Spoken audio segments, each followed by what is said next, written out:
Bit of a revision really, this next section, Theorem of Pythagoras, and we've done this before in the trigonometry section. It's just linking between, obviously we've been looking at angles and lines and stuff like that, and that obviously links into triangles and trigonometry, and it just emphasizes how important Pythagoras is in knowing it off heart. And you were actually really good at it the last time, so I'm really quickly going to go through these two examples, and there's a couple of questions that might catch you out, so please do ask if you're unsure. But the basics should be okay, and it is just a bit of revision. So if you didn't, I know there was a couple of people who missed a bit of trigonometry. So if you did, Pythagoras is really, really important. So we use Pythagoras in triangles only. What type of triangles? Right angle triangles. I think in this option, this is the right angle. It doesn't look like a right angle, but it is. And we use it when we've got two sides and we're missing the third side. So in both these cases, 1 and 2, we've got two sides, we're missing the third side. And this long side is called the hypotenuse, the longest side. It's always opposite the right angle. This side, the 15, is the hypotenuse. So the formula for Pythagoras is, it depends which way you label it, but it's usually a squared plus b squared equals c squared. Okay, that just means the two shorter sides squared equal the longest side squared, which is the hypotenuse. Now again, depends, it'll write it differently in the book, it doesn't matter. Okay, all you have to know is that two smaller sides squared equal the longest side squared. So I have an easy way of remembering this. If you're looking for the longest side, you've got to add them. So it's going to be 3 squared plus 2 squared equals x squared. So 9 plus 4 equals x squared. X squared is equal to 13. So x is equal to the square root of 13. And usually you can leave your answer like x is equal to the square root of 13. Sorry, I ran out of space there. Unless they ask you to put it as a decimal place. And if you are asked to put it as a decimal place, just put square root 13 into your calculator and you'll get 3 point something.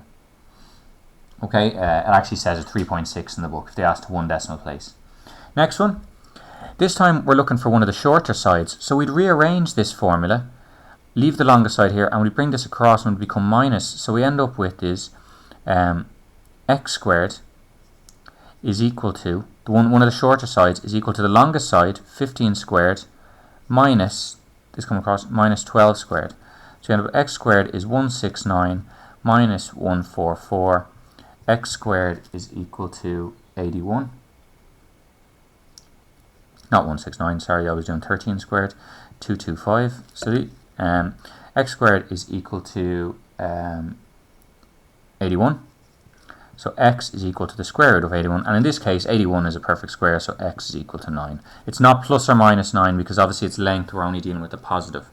Okay, obviously the square root of 81 can sometimes be minus 9 as well, but in this case when it's length it's just going to be positive.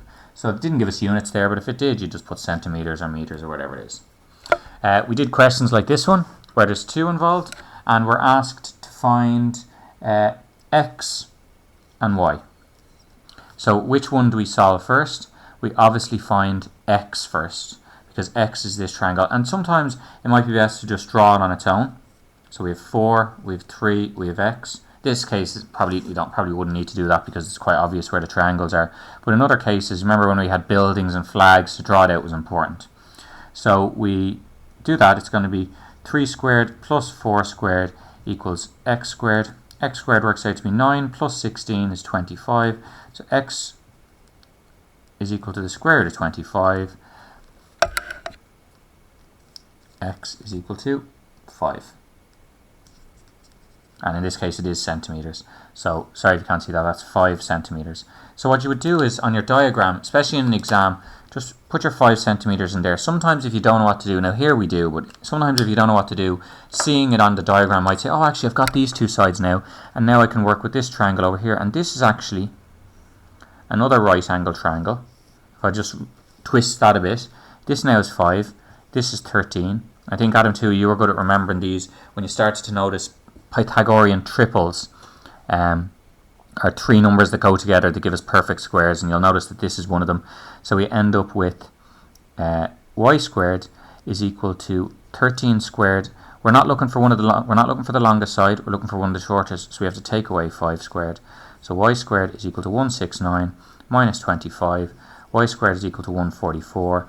Y is equal to the square root of 144, so y is equal to 12. And what I mean about Pythagorean triple 12, 5 and 13 are one of them, because those three numbers, when you square two of them and add them together, you get the other one squared perfectly. Here 3, 2, this doesn't give you a nice number here, whereas 3 and 4 and 5 is another Pythagorean triple. 9, 12 and 15 is another one. There's a few more that you'll end up using. But once you know the process, that a lot of the time doesn't really matter. So that's your sort of review of Pythagoras. You should know that already, but you're going to take down those examples. And there's a few different problems there. There's especially looking at question 15, where it moves into a 3D shape, quite interesting. So if you do have any questions, please ask, and I'll go through the solutions.